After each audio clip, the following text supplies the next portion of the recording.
आप सभी को मेरा नमस्कार। बृहस्पतिवार व्रत कथा प्रारंभ। एक गांव में एक बनिया रहता था। उसके पास अन्न धन वस्त्र की कमी नहीं थी, लेकिन उसकी पत्नी बड़ी कंजूस थी। जब भी कोई भिखारी उसके दरवाजे पर भीख मांगने आता था, वह उसे भीख में कुछ भी नहीं देती थी। वह सारा दिन कामकाज में ही उलझी रहती थी। एक बार बृहस्पतिवार के दिन एक साधु उसके दरवाजे पर भीख मांगने आया। उस समय वह घर का आंगन लीप रही थी, इसलिए साधु से बोली कि अभी मैं कामकाज में व्यस्त हूँ, फिर कभी फुर्सत में आना। सुनकर साधु खाली हाथ लौट गया। कुछ दिनों बाद वही साधु फिर भिक्षा मांगने आया तो वह अपने बेटे को खिला रही थी। वह बोली कि साधु बाबा, मैं क्या करूं, अभी कुछ नहीं दे सकती।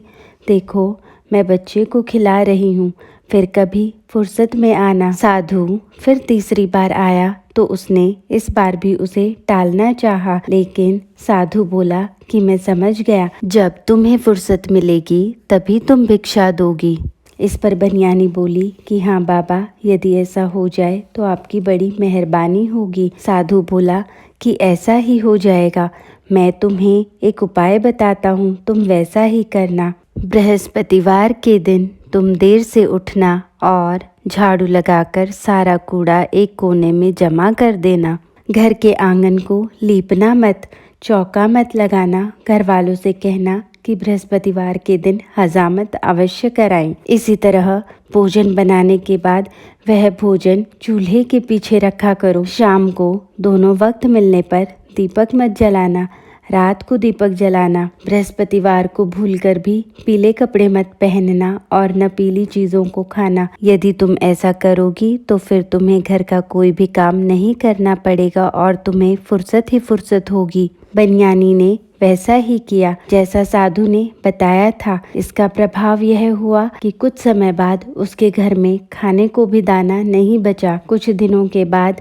वही साधु फिर आया। उसने बनियानी से भिक्षा मांगी और कहा कि अब तो तुम्हारे पास फुर्सत होगी, अब भिक्षा देने में क्यों देर करती हो। इस पर बनियानी गिड़गिड़ाने लगी और बोली कि बाबा, अब तो घर में एक दाना भी नहीं है, मैं तो दुखी हो गई हूँ। पति का कामकाज भी ठप पड़ गया है, रुपया धैली कहीं से आने का रास्ता ही नजर नहीं आता। अतः आप कृपा कर कोई उपाय ऐसा बताएं जिससे पहले जैसी मौज हो जाए। साधु बोला कि यदि पहले जैसी ही मौज चाहती हो तो बृहस्पतिवार को सुबह जल्दी उठकर नहा धोकर गाय के गोबर से आंगन लिपा करो। घर के आदमियों से मना कर दो कि वे बृहस्पतिवार को हजामत न बनवाएं। दरवाजे पर आए भिखारी को निराश मत लौटाना। दोनों वक्त घर के पूजा वाले स्थान पर दीपक जलाना। यदि तुम ऐसा करोगी तो बृहस्पति भगवान तुम्हारे मन की मुरादें पूरी करेंगे।